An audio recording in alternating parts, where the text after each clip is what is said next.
Nesse vídeo eu vou mostrar o kit de som ambiente do restaurante Raízes, lá em Ubatuba, com 25 caixas acústicas. Você vai ter a regulagem de volume praticamente em cima de cada mesa aqui, ó, com um processador de áudio via aplicativo. Olha só que legal. Habilitou o som aqui. Se, por exemplo, as mesas dessa região reclamarem do volume, você pode ajustar o volume só nessa mesa ou mesmo cortar o som nessa região. Tem uma mesa de som para ligar o som do músico, o som do computador.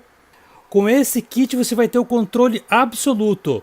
Eu configurei um limiter aqui, vai deixar aumentar até um determinado nível.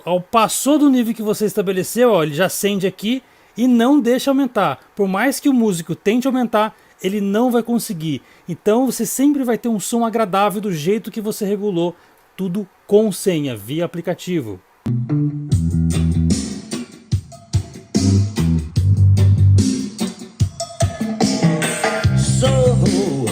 So you think you can dance?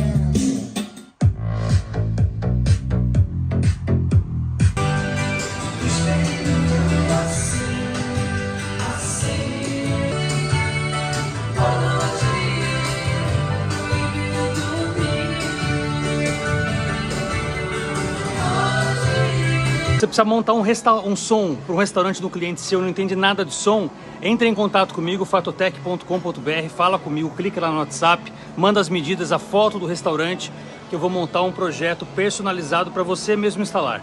Não apareça na história, o som vai ficar top, você vai receber só elogio.